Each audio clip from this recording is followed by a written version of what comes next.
Story appears ordinary till you see the core side of it. And what you're looking for is the story behind the news. We bring it to you from Lagos, the commercial capital of Nigeria. Giving you all sides and political stories round the clock. Every detail from the start line to the final whistle. CoreTV News, expanding your view.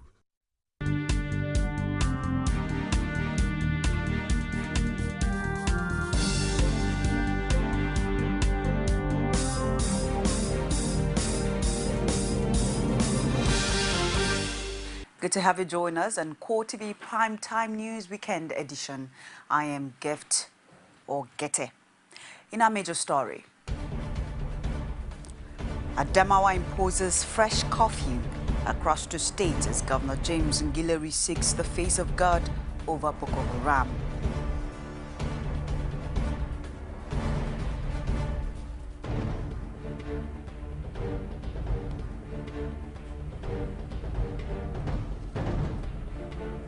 Also in this program, Christian Association of Nigeria calls for the sack of National Security Advisor Sambo Dasuki and Minister of Defense Ali Gusau.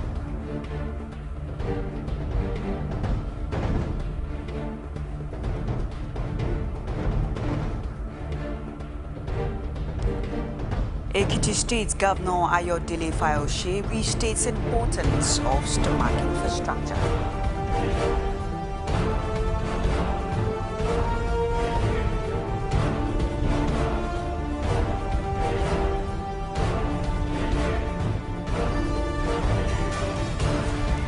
Outside Nigeria, Army expresses support for new Burkina Faso's leader.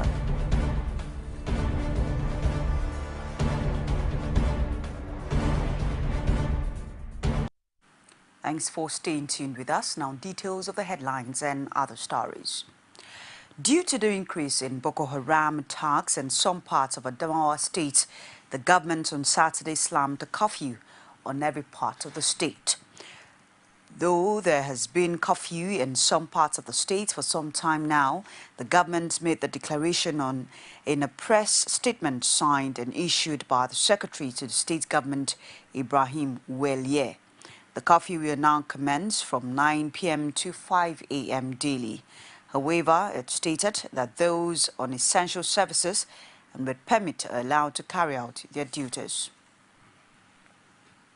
Following the recent attacks in Mubi and environs, the Adamawa State Governor Bala Ngilari has called on the people to pray for the return of peace and tranquility in the state. The governor made the call during a statewide broadcast. Ngilari says he is doing his best to alleviate the sufferings of the people. It is with a deep sense of sorrow and pain in my heart that I address you today. You are all aware of the recent attacks by insurgents at Upa, Maraba Mubi, Mubi Town, and other towns in our state that have left a number of our citizens dead and scores of others displaced and unquantified loss of property. I wish to reassure you that I am doing all I can with my team to address this situation. I've also been in touch with the presidency and the office of the Minister of Foreign Affairs to address the issue of our citizens who are now refugees in the Cameroons. I'll continue to do all I can until they are provided with basic necessities such as food, water, and until they are brought back to our state to reunite with their loved ones, families, and friends. I want to call on all the citizens of our state to continue in earnest prayers that God will take away this scourge of insurgency and restore the peace and tranquility that our state has always been known for.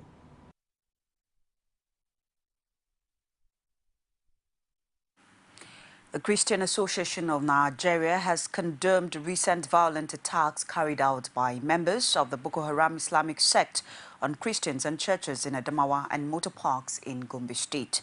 Following the development, it called for the resignation of the National Security Advisor Sambo Dasuki and Minister of Defense Aliyu Giselle.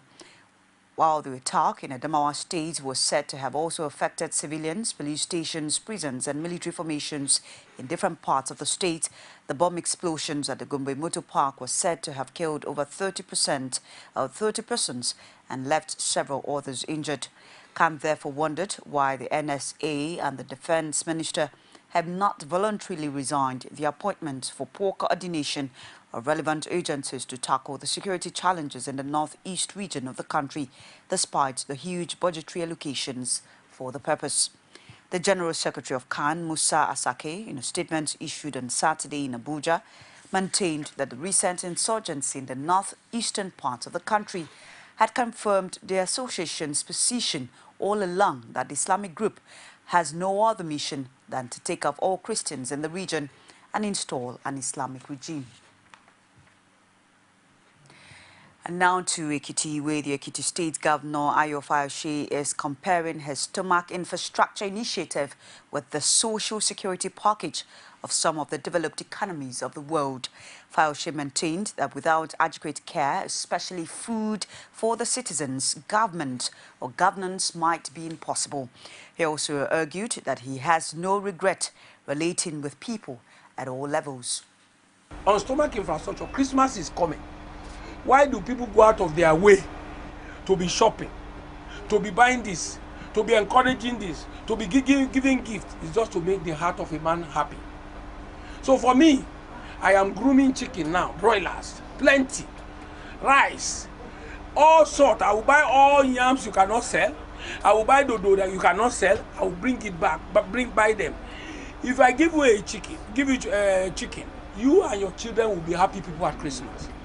And some of them don't even have 20 naira, not to say buying chicken. So stomach infrastructure is a way of life. Even if I cannot do anything, and I continue to help your stomach so that your life will keep on going. This next thing I want you to know that most people that commit crime in this life commit such crime because they have gone as far as the wall. They cannot equally, life is not worthy of living for them anymore. You can't feed today, or in the morning, Gary, Ale Gary. Nobody is intervening to say there is another life somewhere. So my style is without apology. Stomach infrastructure is a way of life for me. If you are selling Bolly, I'll come there. If you are doing anything, I will be there as long as I am available in town. And I go to all the beer parlors on Friday. If I can buy 3-4 cartons, we drink. I go to like 20 beer parlors on a Friday. Everybody knows they are expecting me. Because what makes you happy might not make another man happy. Governance is not church. It's about diverse characters, and you must relate to them as such. Meanwhile, the Ekiti Council of Elders has advised Fayose to place premium on projects that will add immediate value to the lives of the citizens. It also asked him to tackle the dwindling resources of the state by improving on the internally generated revenue. In a communique signed by its chairman, DG Fashion, after its ordinary meeting at the weekend, the council, which advised the governor to de-emphasize preference for capital projects with long gestation period, said it appeared that Ekiti people had no tolerance for projects that had no immediate value on their lives. The elder noted that the immediate past government made tremendous efforts at improving the state's IGR. It, however, stated that the feat was still abysmally low compared to other political units in Nigeria. It appealed to Ekiti at home and in the diaspora to invest in the states to support efforts of the government to provide employment. The council also appealed to politicians, irrespective of their party, to sustain the relative peace being enjoyed after the June 21st governorship election in the state. It's CoreTV Primetime News Weekend edition. PMD elects new leaders, vow to be different. Find out more after this timeout. Stay with us. There is an Ebola virus epidemic in some West African countries. The Nigerian government wants you to be aware and watch out against the spread of Ebola in your community. Help keep our country safe and watch out for severe cases of fever, headaches, diarrhea, chest and abdominal pain, sore throat, cough, red eyes, and bleeding from the eyes, ears, and nose, especially when these symptoms are found in persons coming into Nigeria from other West African countries. Protect yourself. Wash your hands regularly with soap and running water, or use a hand sanitizer. Avoid contact with the blood, urine, feces, or saliva of animals like bats, monkeys, gorillas, chimpanzees, or infected persons. The Ebola virus is deadly. Don't catch it. Don't spread it. This message is brought to you by the Federal Ministry of Information. Hello and welcome to Health Issues. This is CoreTV News Health Program. Congenital disorder affecting the orofacial region. Solely in this category, bacterial hepatitis. Feeding is a natural way of a mother. This is a program that takes an in-depth look at health challenges.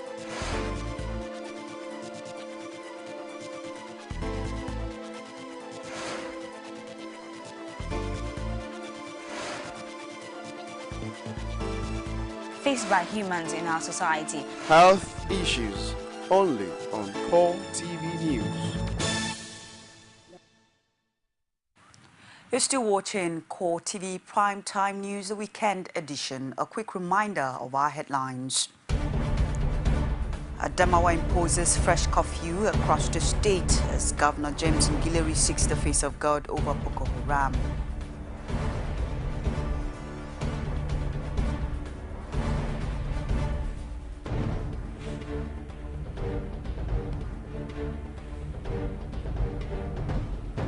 Christian Association of Nigeria calls for the sack of National Security Advisor Sam Dasuki and Minister of Defense Ali Gusau.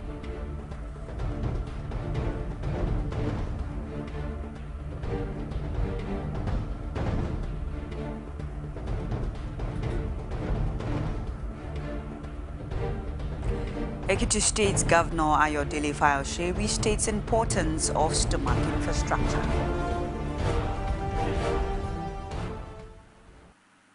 Do not forget that you can catch us also on our social media platform www.facebook.com/CoreTVNews. On Twitter, it's at CoreTVNewsNG. And on YouTube, www.youtube.com/CoreTV_News. The People's Democratic Movement has elected new national executives at a convention which ended in the early hours of Saturday. Former interim chairman Bashir Yusuf emerged the new national chairman by consensus, and speaking later with newsmen, had described PDM as the real change agent in the polity. The PDM chairman lamented that politics in Nigeria is associated with deceit, but argued that his party is set to raise the bar. In Africa, our infrastructure is first class, except for power.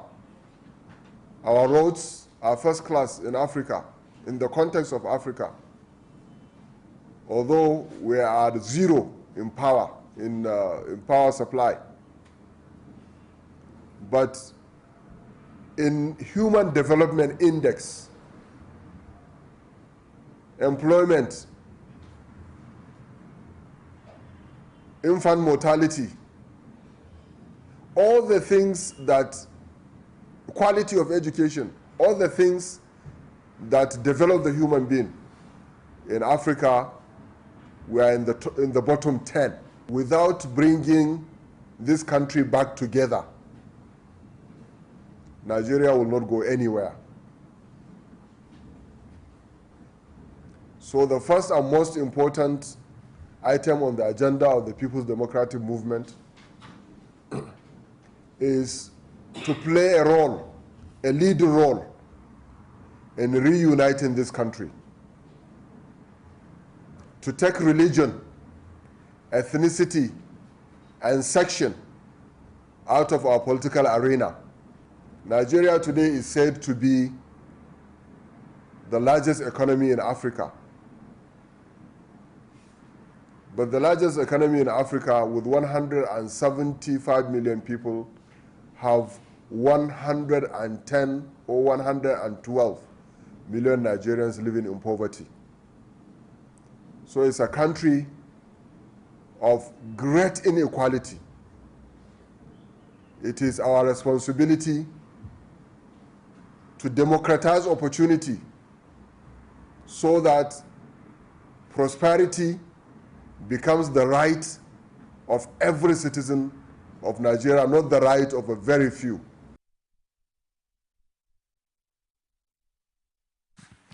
As the 2015 general elections draw near, the Osun State Police Command has organized a one-day stakeholders workshop on the role, conduct and expectations of the police in electioneering process. The workshop, which brought together all stakeholders, was held at the police headquarters in Osogbo, the state capital. Rashid has details. Stemming from the primary role of the police force in the protection of lives and property, the civic duty of elections in Nigeria is seen as one of the cardinal responsibilities of the police. The workshop drew resource persons who dwell on the need of the police to have a good knowledge of electoral procedures, the application of such procedures, and how to make themselves applicable to the laws. Electoral Act, especially Section 129 of the Electoral Act, makes specific provision of offenses that could be committed on election days. And because of the sensitive nature of that day, there are certain procedures. When someone knows the law, he will be able to identify a breach of that law. So once the police are able to know what the electoral offenses are, when they see one, they will be able to curtail it. The police should be more efficient and dutiful. It's only when they are able to do that that we can have a clean and safe environment. Political parties and other stakeholders shared their thoughts and observations on the workshop. It reminds us of the dictates of the law, the requirements, the duties, the obligations, everything that is that has to do with election. This kind of conference workshop should be extended to more audience, especially in the rural areas where the citizenry, the entire citizenry can listen to, can be educated on their rights and their limitations and their boundaries, so that the unsuspected youths and adults will not be used for what they are not supposed to. Describing the workshop as a welcome development, civil organizations speak on the need for election security to the sole responsibility of the police. How can you involve military in election that is a democratic military that send us to prison, that jail us, that don't want democracy in Nigeria? You are involving them in election. It is aberration. Apart from the fact that it is aberration, the constitution prone at it, the electoral act disagree, the electoral act condemn it. I think it's what's supposed to be going on every now and then, because what we have been looking into today is what we're supposed to be exchanging views every now and then. Though very timely and educating, the lessons learned from the workshop will be put to test during the 2015 general elections. Rashid, CoreTV News, Osogbo. Reactions have continued to greet the defection of the Speaker of the House of Representatives, Aminu Tambuwal, and the subsequent withdrawal of his security aids by the police authorities. And this report from Osogbo, the Osun State capital, Rashid again takes up politicians, human rights activists, and legal practitioners on the development. The defection of Tambuwal to the opposition party will for a long time remain a subject of discussion in many circles. The withdrawal of the security details attached to the speaker may, in the words of an APC stalwart, Rotimi Akeredolu, deepen political tension in the country, and added that the development is medicine after death. But Tambuwal is great. I mean, whether we like it or not, he has demonstrated the depth he has as a politician. It is his right to belong to any political party of his choice, and that he has done. And he has done it deftly. And no doubt the PDP has been dealt a blow that they will never recover from until after the election. However, this PDP stalwart have an interpretation of the law and the development and says the law must be allowed to take its rightful course. He who seek equity must come with clean hands. The law is very clear. The Constitution of Nigeria is there. If you cross carpet, if you change your political party other than the one with which you were elected to the House, you must vacate your seat. And if that is the position, all the other appurtenances of such office will have to be kept in abeyance. The defection of Tambuwal and withdrawal of his security details for this right activist may have run touch on the raw nerve of relevant constitutional provisions. Withdrawing of, the Constitution has not spelled it. There is nowhere in the Constitution that says National Assembly leadership must be by a particular political party. If members that were elected on the platform of non-party was elected, do you mean that such persons cannot be elected as the Speaker or the Senate President? This legal practitioner says though it's a political game, Tambuwal, according to him, is entitled to protection under the law. Tambuwal is free to defect to another political party. But don't forget, we are talking politics. It will be somehow incongruous for the Speaker of a House to dump his political party that has majority in the House for another party. I wouldn't want to go all out to condemn the federal government, but as a Nigerian, he has the right to be protected. The development by the day appears to be taking different colorations as more reactions on the side of the political divide, as well as other analyses, have subjected the Constitution to stiff test ahead of the 2015 general elections. Rashid, CoreTV News, Oshogbo. The recent revelation by Nigeria's oil sector managers that about 80% of the nation's oil pipeline have been vandalized is worrying even to the average Nigerian. The development has resulted in rise in the cases of oil theft and illegal bunkering in the country, especially in the Niger Delta, Nigeria's oil production base. The oil theft has continued unabated despite efforts by the federal government to crop the activities of oil pipeline vandals and their cohorts. Motai Law in this special report takes a look at the implosion of the criminal activities and the attendant effect on the Nigerian economy, as well as the overall development on the country. We need to diversify our economy.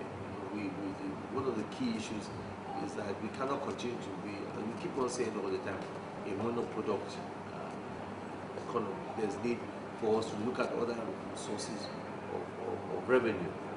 Be that as is may, I believe that also we need to have the political will to confront head-on some of these abuses and some of this sabotage and some of this stuff that is going on.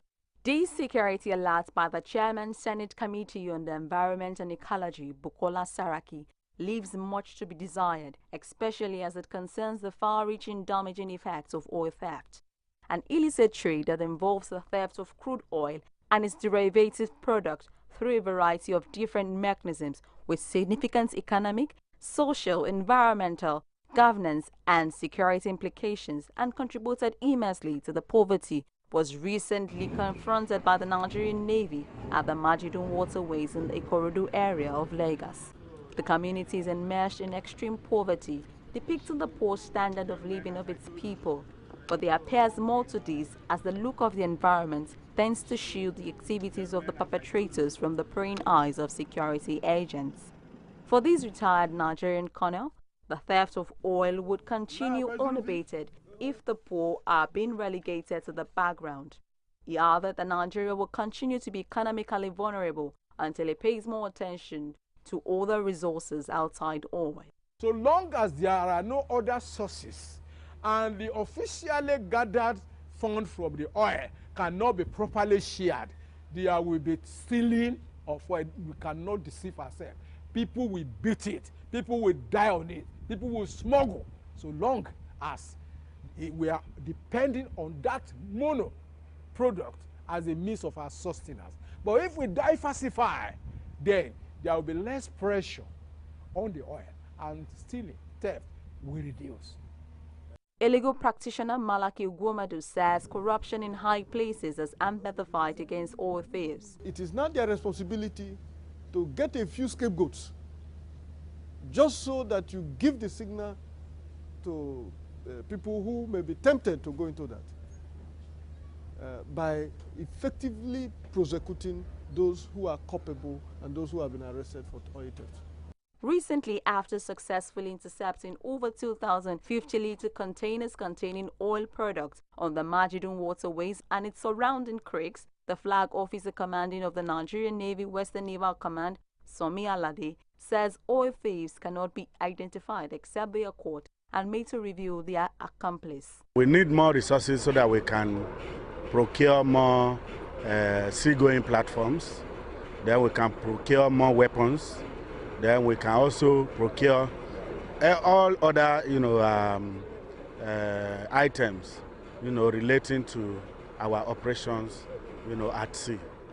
Before the interception of the Navy, CoreTV News gathered that thousands of tons of oil are spirited away daily in the last 10 years without anyone batting an eyelid.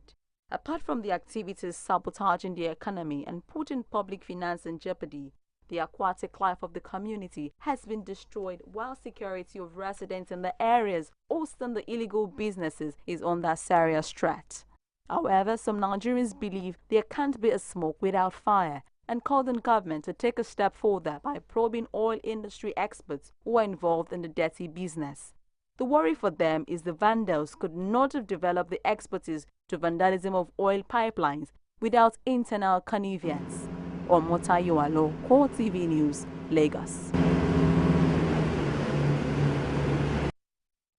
It's CoreTV Primetime News Weekend edition. We'll take another break and be back with business and sports. Stay with us. There is an Ebola virus epidemic in some West African countries. The Nigerian government wants you to be aware and watch out against the spread of Ebola in your community. Help keep our country safe and watch out for severe cases of fever, headaches, diarrhea, chest and abdominal pain, sore throat, cough, red eyes, and bleeding from the eyes, ears, and nose, especially when these symptoms are found in persons coming into Nigeria from other West African countries. Protect yourself. Wash your hands regularly with soap and running water, or use a hand sanitizer. Avoid contact with the blood, urine, feces, or saliva of animals like bats, monkeys, gorillas, chimpanzees, or infected persons. The Ebola virus is deadly. Don't catch it. Don't spread it. This message is brought to you by the Federal Ministry of Information.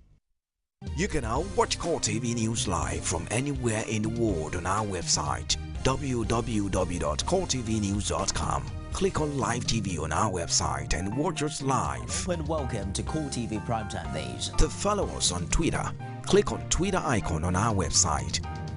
On Facebook, click on the Facebook and YouTube to see all our previous news production. You can also watch us live on YouTube. Click CoreTV, leave a space, then News. CoreTV News, a 24-hour news station.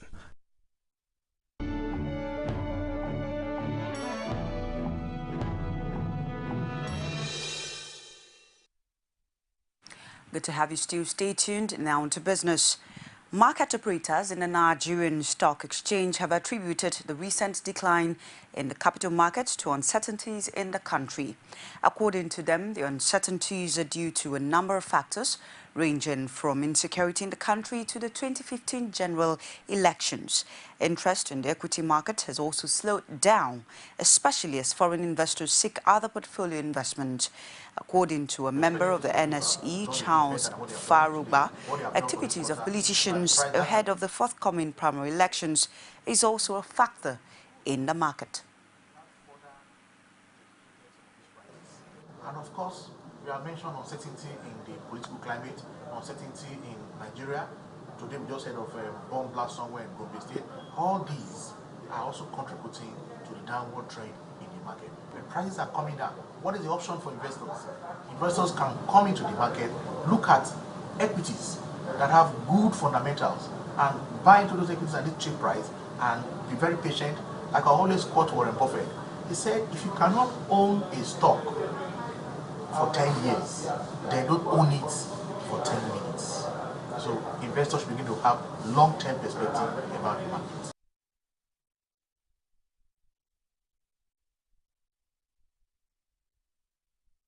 He is optimistic about the current decline and says 2015 elections couldn't be part of the reason, as the market has once been.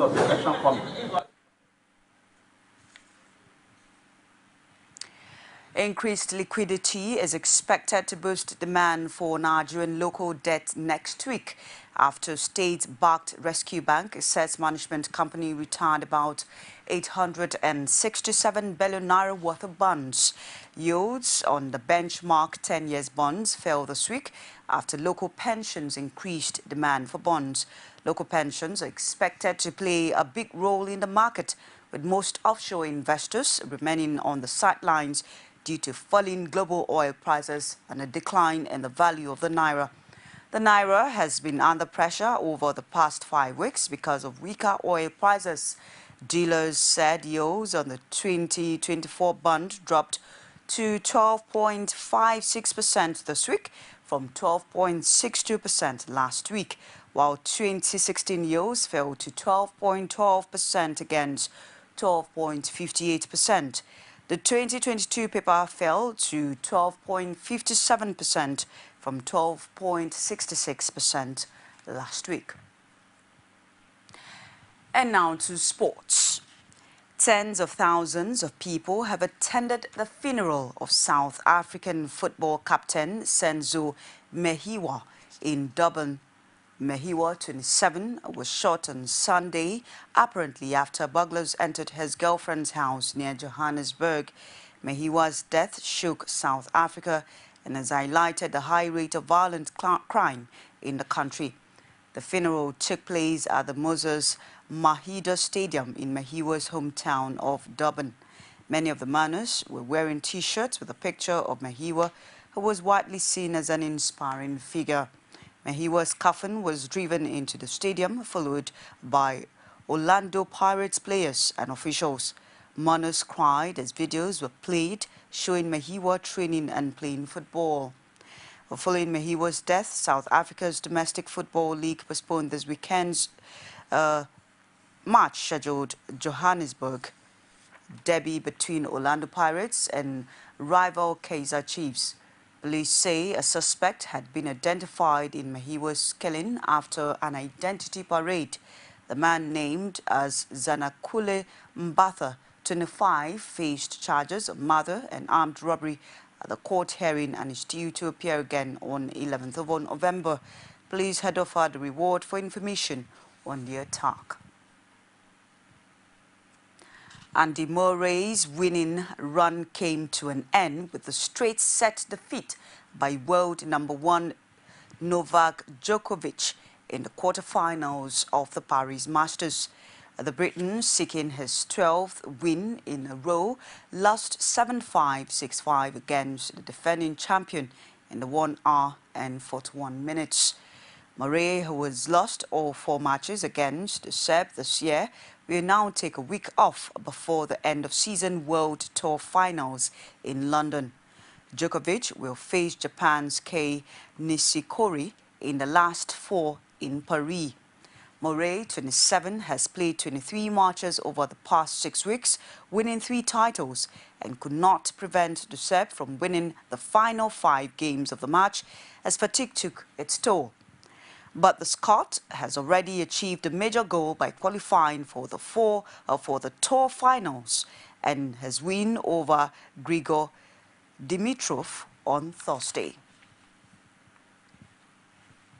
And now to story outside Nigeria. Burkina Faso army chiefs have backed a military officer as transitional president. In a statement, the army said Isaac Zida was chosen unanimously to lead the transit on period. This appears to end confusion over who has succeeded President Blaise, who stood down amid unrest. The statement was signed by Army Chief Hotonre, who had earlier declared himself head of state.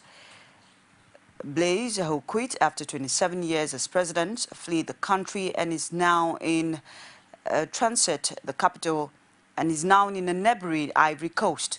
A statement from the office of President Alassane says Ivory Coast took in Blaise, his family and those close to him and was paying particular attention to events in Burkina Faso. Zida, previously second in command of the Presidential Guard, was like Touré, very close to the former president. And his rise raises questions over the army's intention. Under the country's constitution, the president of the Senate should take over after the national president resigns, with elections taking place between 60 and 90 days afterwards. Islamic State militants have killed at least 50 members of an Iraqi tribe in western Anbar province. The men and women from the Al-Bu-Nim tribe are reported to have been lined up and shot in retaliation for resisting the jihadists. A number of people from the same tribe were also found dead in mass graves earlier this week. ISIS militants control large areas of Iraq and neighboring Syria. Meanwhile, reports say that at least 100 ISIS fighters had been killed in 3 days of fighting for the strategic Syrian border town of Kobani. Some 150 Iraq Kurdish fighters over the weekend crossed from Turkey to join Syrian courts who have been defending the town against ISIS for 6 weeks. The Observatory, a human rights group, says that more than 950 people have died in the battle, more than half of them from ISIS. And just before we close, a reminder of our headlines. Adamawa imposes fresh curfew across the state as Governor James Ngilleri seeks the face of God over Boko Haram.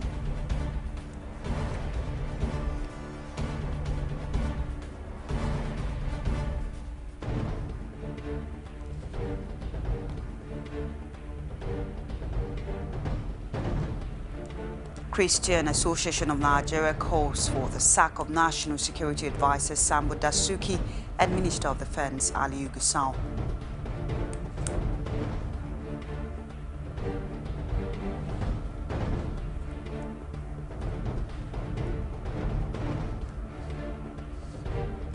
Ekiti State Governor Ayodele Fayose restates the importance of stomach infrastructure.